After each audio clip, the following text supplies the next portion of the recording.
Rivers Alliance of Connecticut, the united voice of Connecticut's rivers. Rivers Alliance protects all the state's waters, from Mountain Springs to Long Island Sound. Today, it's a beautiful day to be by the river. We're on the Chippewa River. Just here to talk about Rivers Alliance and what we're doing, where we've been, and where we're going. The mission of Rivers Alliance is to protect all waters of Connecticut. Rivers, streams, groundwater, it's all connected, it's all related.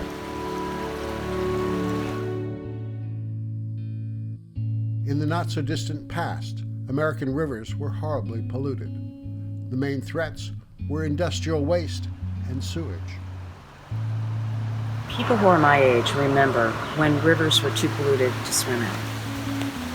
Talking to my dad about his childhood when he really literally couldn't put his big toe in a waterway, and he grew up not very far away. Americans demanded reform. In response, Congress passed the Clean Water Act in 1972. Government officials and river groups went to work. Connecticut's rivers became cleaner, wildlife reappeared, and people went out on the water again. But around 1990, even though the state waters were cleaner, new problems emerged. We began to notice rivers with low water or entirely dried up, like this. Here's the typical pattern. During the summer, if there are not enough rains, the riverbed can dry up to the point where you can walk across the river without getting your feet wet. It basically becomes an isolated series of pools, and all aquatic life is basically driven to those pools. Trout, turtles, frogs, etc. suffer as temperature rises.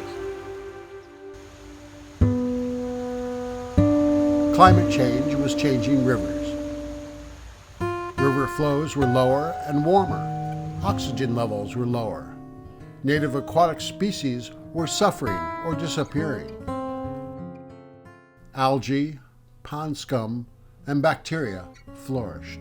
River groups were dealing with more than they could handle. At this time, Rivers Alliance was founded.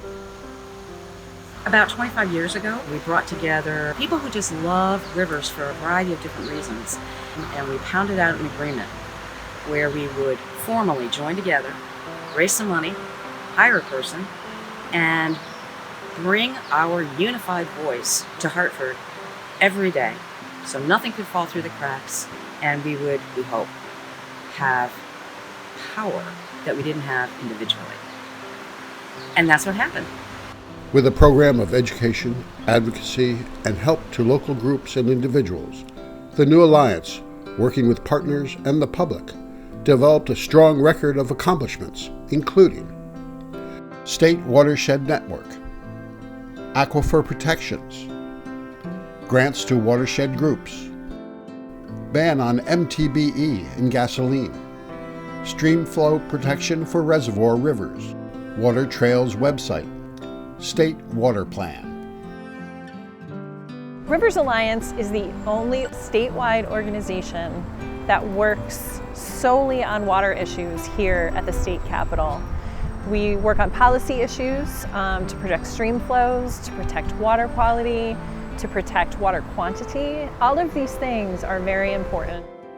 We don't want to be surprised by drought this time. And it's the job of Rivers Alliance to make people aware of our rich resource here in Connecticut. There is still a situation here in Connecticut where it is legal to dry up a stream. Excessive, destructive groundwater pumping is common and legal. The section of the stream that was dewatered was a trout management area, and an angler who was walking across the bridge during his lunch hour looked down and there was no water in the stream. Dams are a problem statewide. Many serve useful purposes. Connecticut has wonderful drinking water reservoirs, but many do more harm than good. Dams historically have been very important. but over 4,000 dams in Connecticut that are unnecessary. They no longer serve a purpose. Rivers Alliance supports taking down dams whenever possible. Even repairs can damage a river for years, as was the case here on the Bantam. The river was totally dewatered upstream, and black sludge flushed downstream. The biggest way, of course, that dams affect rivers is through just complete blockage of fish passage or any creatures moving up and down the river corridor. How will we tackle the problems that afflict our great rivers? At Rivers Alliance, we work with many other environmental groups. But policy work goes nowhere without the support of the people. Truly, it is the people of Connecticut who lead in water protection. Continued water rights and usage conflicts led to the development of the State Water Plan. In 2016, the semi-secret approval of a huge water bottling plant in Bloomfield using public water led to the creation of a citizens group that made headlines and changed the state plan. Since 2016, in Bloomfield, the Niagara Bottling Company has had access to 1.8 million gallons a day of Connecticut's waters. At the heart of this battle against the bottling and export of state water was the principle: water is a public trust resource, and the public must be able to participate in water decisions. In Connecticut, our waters are held in trust for all residents. This is a major fight of our times, to defend our precious resource for all of us. Public trust principle is an old principle in common law. It goes back to the Bible. All of a sudden, as the value of water rises, people don't want to hear about it anymore. The public trust is the foundation of water planning and management in Connecticut.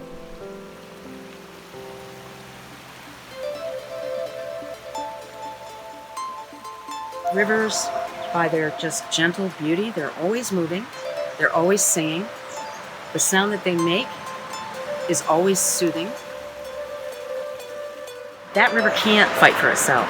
It gives so much when you think about all that beauty, when you think about all that spiritual replenishment that river's given you, and you've got to fight for them. You've got to fight for them. And that's what we do at Rivers Alliance.